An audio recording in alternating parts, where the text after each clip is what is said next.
राष्ट्रपति द्रौपदी मुर्मू ने जल जीवन मिशन में उत्कृष्ट योगदान देने वाली महिलाओं को दिया स्वच्छ सुजल शक्ति सम्मान। वर्षा जल को संग्रहित करने के लिए कैच द रेन मिशन की हुई शुरुआत। केंद्रीय युवा मामले एवं खेल मंत्री अनुराग ठाकुर ने आज पंजाब के रोपड़ में युवा उत्सव भारत @2047 का किया शुभारंभ।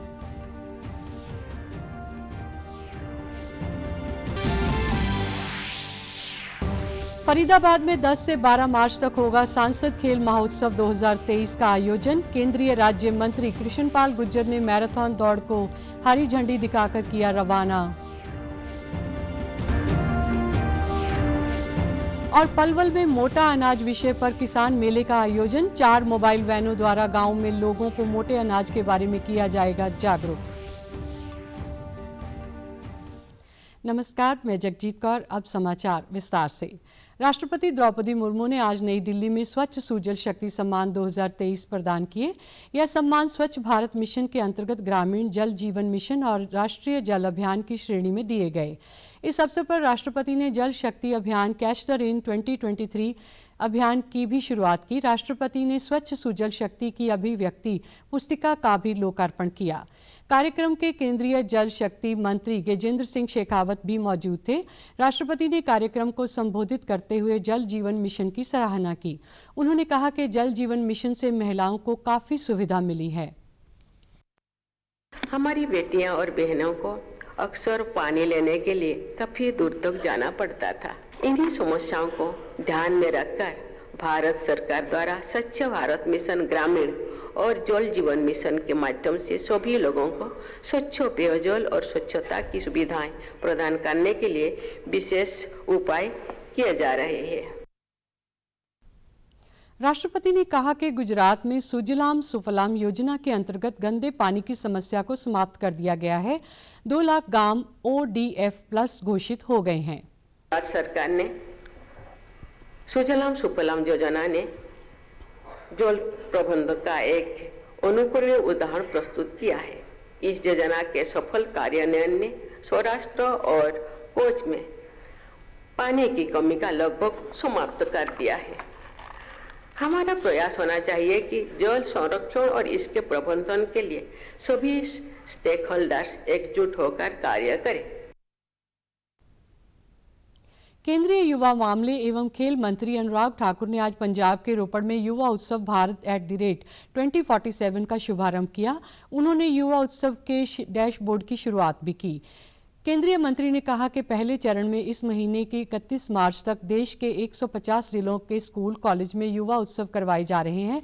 आज़ादी का अमृत महोत्सव के दौरान पंजाब की धरती से इस कार्यक्रम का शुरुआत होना गर्व का विषय है। उन्होंने कहा कि भारत लोकतंत्र की जननी है और इसके पास सबसे बड़ी युवा शक्ति है। उन्होंने युवाओं से राष्ट्र निर्माण में अपनी क्षमता के अनुसार जरूरी परिवर्तन के लिए आगे आने की अपील की, क्योंकि आज के युवा ही कल के निर्माता हैं। आजादी का अमृत महोत्सव 75वीं वर्षगांठ, एक संकल्प लेने का समय आया है कि इस अमृत काल से स्वर्णिम काल की ओर ले जाने के लिए अगर सबसे बड़ा योगदान देश में किसी का हो सकता है तो भारत के युवाओं का हो सकता है। इसलिए युवा उत्सव की शुरुआत की गई। और जब मैं भारत के युवाओं की बात करता हूं तो ये कोई छोटी मोटी संख्या नहीं है।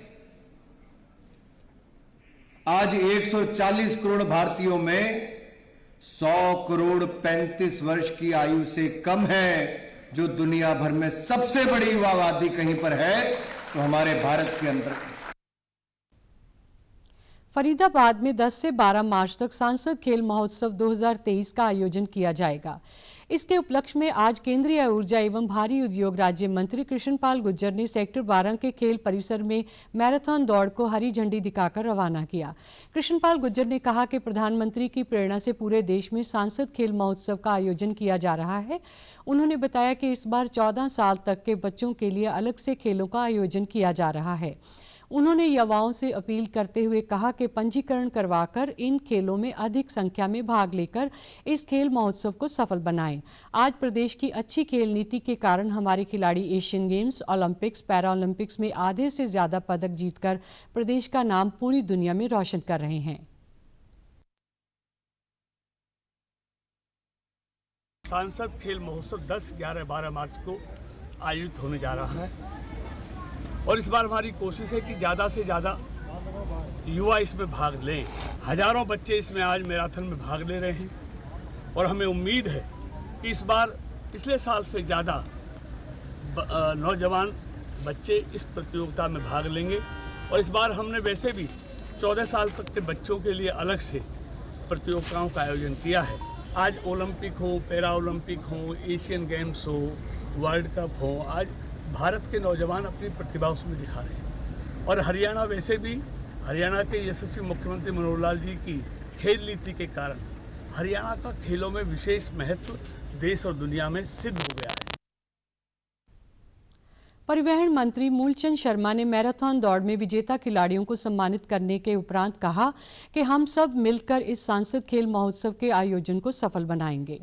जहां 35 लाख पॉपुलेशन का शहर, इस शहर में हर कोने में कोई न कोई कार्यक्रम होंगे। कहीं सांसद नीति खेल नीति है, कोई दूसरी विधायक नीति के तहत है, या कोई उद्योग दिवस से है, या शिक्षा के क्षेत्र से। इस तरह कार्यक्रम हम सब लोगों को इसलिए करने चाहिए, एक तो इसके प्रति, स्वास्थ्य के प्रति हम सब लोग जागरूक होंगे, और एक क्या है कि दिनचर्या का ये संदेश है, तो हम सब लोग इस पर काम करेंगे। पलवल में कल कृषि एवं किसान कल्याण विभाग द्वारा नेताजी सुभाष चंद्र बोस स्टेडियम में मोटा अनाज विषय को लेकर एक दिवसीय किसान मेले का आयोजन किया गया। मेले का शुभारंभ विधायक दीपक मांगला ने किया और मोटे अनाज के उत्पादन को बढ़ावा देने के लिए खंड स्तर पर 4 मोबाइल वैनों को हरी झंडी दिखाकर रवाना किया। साथ ही मोटे अनाज का लोगो भी लॉन्च किया। उन्होंने कहा कि सरकार मोटे अनाज को बढ़ावा दे रही है और ये लोगों की सेहत के साथ साथ पर्यावरण के लिए भी अच्छा है। संयुक्त राष्ट्र संगठन ने दुनिया का ध्यान एक बार फिर से मोटे अनाज की तरफ खींचा है। विधायक ने कहा कि मोबाइल वैन गांव-गांव जाकर मोटे अनाज की उपयोगिता के बारे में लोगों को जागरूक करेगी। वहीं जिला कृषि विभाग के उप निदेशक ने कहा कि किसानों को मोटे अनाज के उत्पादन के लिए प्रेरित किया जा रहा है।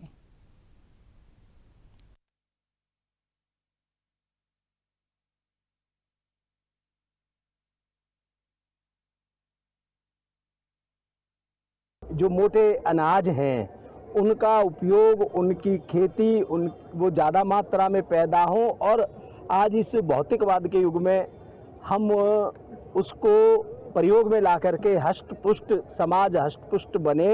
निश्चित तौर पर हमारे किसानों को, हमारे समाज को ऐसे मेलों का बहुत फ़ायदा होता है। निश्चित तौर पर आप देख रहे हैं कि किस तरीके से उत्साह किसानों के भी अंदर और आम जनमानस के अंदर भी इन मोटे अनाज को लेकर के। आदरणीय प्रधानमंत्री जी ने जब से मोटे अनाज के बारे में बताया है, उसके बाद युद्ध स्तर पर कृषि विभाग लोगों को जागरूक करने के लिए और मोटा अनाज उगाने के लिए प्रेरित कर रहा है, जैसे जौ, बाजरा, कंगनी और हरी कंगनी।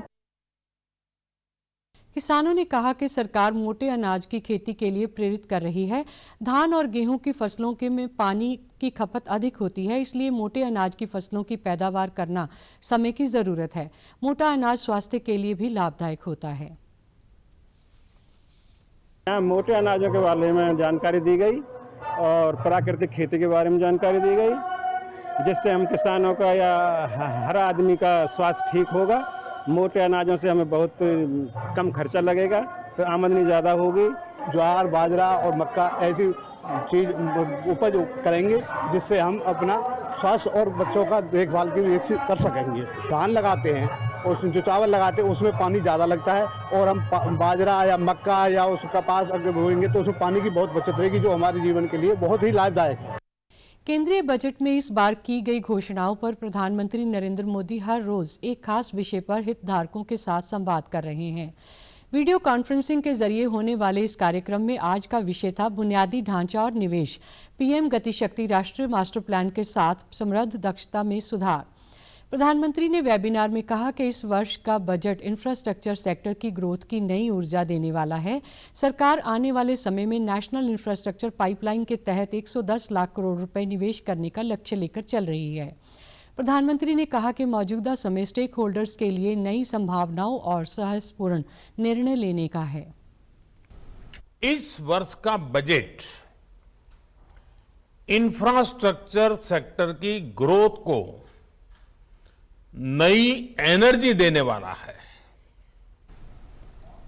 दुनिया के बड़े बड़े एक्सपर्ट्स और कई प्रतिष्ठित मीडिया हाउसेस ने भारत के बजट और उसके स्ट्रेटेजिक डिसीजंस की भूरी भूरी प्रशंसा की है। अब हमारा कैपेक्स साल 2013-14 की तुलना में, यानी मेरे आने से पहले जो स्थिति थी उसकी तुलना में 5 गुना अधिक हो गया है। नेशनल इंफ्रास्ट्रक्चर पाइपलाइन के तहत सरकार आने वाले समय में 110 लाख करोड़ रुपए इन्वेस्ट करने का लक्ष्य लेकर चल रही है। माइक्रोसॉफ्ट के सह संस्थापक बिल गेट्स कई दिनों से भारत के दौरे पर हैं। बिल गेट्स ने भारत के विकास के प्रति प्रधानमंत्री नरेंद्र मोदी के समर्पण और सरकार की प्रशंसा की। उन्होंने अपने ब्लॉग में किन किन क्षेत्रों को सराहा है, आइए दिखाते हैं आपको इस रिपोर्ट में।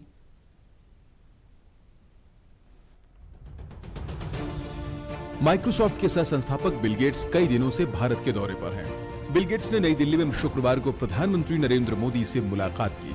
बिल गेट्स ने अपनी भारत यात्रा के दौरान सरकार के द्वारा किए जा रहे विकास कार्यों की जमकर प्रशंसा की है।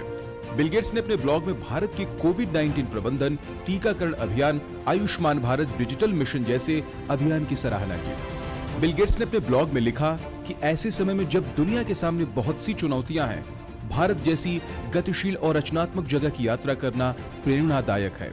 बिल गेट्स ने लिखा कि भारत के पास बड़ी मात्रा में सुरक्षित, प्रभावी और सस्ते टीकों के निर्माण की अद्भुत क्षमता है। भारत में बने टीकों ने दुनिया भर में लाखों लोगों की जान बचाई। बिल गेट्स ने आगे लिखा है कि कोरोना महामारी के दौरान भारत में 20 करोड़ महिलाओं समेत 30 करोड़ लोगों के खाते में डिजिटल पेमेंट के जरिए धन मुहैया कराया गया। ऐसा आधार और डिजिटल बैंकिंग की वजह से संभव हो सका है। माइक्रोसॉफ्ट के संस्थापक ने मोदी सरकार की गति शक्ति योजना की भी तारीफ की है। बिल गेट्स ने अपने ब्लॉग में लिखा कि भारत का गति शक्ति प्रोग्राम इस बात का उदाहरण है कि कैसे डिजिटल टेक्नोलॉजी सरकारी काम को बेहतर बनाने में मदद कर सकती है। यह रेल और सड़क सहित 16 मंत्रालयों को डिजिटल रूप से जोड़ता है ताकि वे बुनियादी ढांचा परियोजनाओं के लिए अपनी योजनाओं को एकीकृत कर सके। धन की कमी से जूझ रही रियल एस्टेट परियोजनाओं के लिए वित्त मंत्रालय का स्वामी फंड बड़ी राहत के तौर पर उभरा है। बैंकों और रियल एस्टेट कंपनियों में छाए वित्तीय संकट के बीच इस सेक्टर को सहारा देने के लिए वित्त मंत्रालय ने स्वामी यानी special window for affordable and mid income housing fund की शुरुआत की। स्वामी योजना में वित्त मंत्रालय ने 130 परियोजनाओं को मंजूरी दी है। आइए देखते हैं देश के सबसे बड़े सोशल इम्पैक्ट फंड पर हमारी ये खास रिपोर्ट। सस्ते और मध्य वर्ग के लिए आवासीय परियोजनाओं को वित्तीय सहायता देने वाली वित्त मंत्रालय की स्वामी योजना अब जमीन पर अपना रंग दिखाने लगी है। साल 2019 में कैबिनेट के द्वारा मंजूरी मिलने के बाद वित्त मंत्रालय ने धन की कमी से लंबित पड़ी रियल एस्टेट परियोजनाओं को अलग से फंड मुहैया कराने की योजना बनाई। मध्य वर्ग की परियोजनाओं को इस फंड के जरिए प्राथमिकता के आधार पर धन मिलने लगा, जिससे फंसी परियोजनाओं पर काम शुरू हो पाया। फंड को SBI कैप के द्वारा नियोजित किया जाता है और संबंधित अधिकारियों का मानना है कि नवंबर 2019 में वित्त मंत्रालय ने 5,000 करोड़ रुपए की पूंजी से इस फंड की शुरुआत की थी। अभी तक स्वामी योजना के तहत सरकार ने 15,530 करोड़ का निवेश किया है। स्वामी योजना में अब तक वित्त मंत्रालय ने 130 परियोजनाओं को मंजूरी दी है। इन परियोजनाओं में अब तक 12,500 करोड़ के खर्च होने का अनुमान जताया गया है। अब तक 20,557 घरों का निर्माण हो चुका है और अगले 3 सालों में 81,000 घर बन सकेंगे। मध्य प्रदेश में हाल ही में संपन्न हुए खेलो इंडिया यूथ गेम्स 2022 में रोहतक की 16 वर्षीय वेट लिफ्टर संजना ने 76 किलो वर्ग में शानदार प्रदर्शन करते हुए 7 रिकॉर्ड तोड़े। उन्होंने प्रधानमंत्री का खेलों को बढ़ावा देने के लिए धन्यवाद किया। अभी संजना NIS पटियाला में प्रशिक्षण ले रही हैं। मैं NIS पटियाला में ट्रेनिंग करती हूँ। अभी मेरा खेलो इंडिया इंदौर मध्य प्रदेश में कॉम्पिटिशन था। 9 फरवरी को मुझे गोल्ड मिला है। इधर NIS अच्छा फैसिलिटी दे रहा है मुझे। मैं इंडिया को थैंक यू बोलना चाहती हूँ। मैं भारत सरकार को थैंक यू बोलना चाहती हूँ। नरेंद्र मोदी सर को थैंक यू बोलना चाहती हूँ। और NIS पटियाला मतलब बहुत अच्छा फैसिलिटी दिया है। ट्रेनिंग बहुत अच्छा सेंटर है। सब पटियाला बहुत अच्छा है। NIS संजना के पिता जितेंद्र कुमार ट्रक चालक हैं, जबकि माता रानी देवी गृहिणी हैं।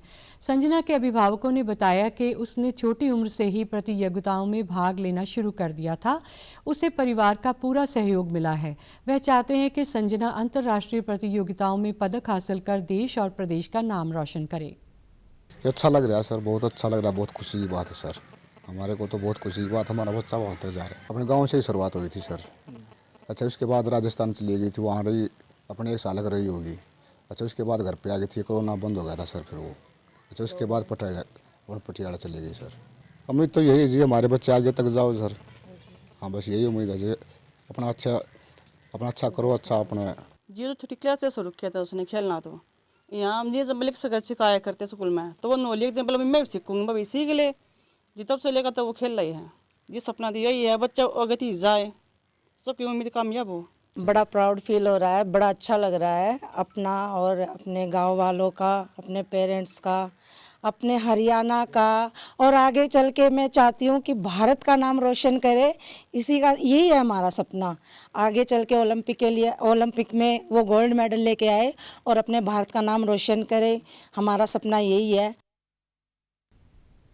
समाचारों में आज इतना ही। नमस्कार।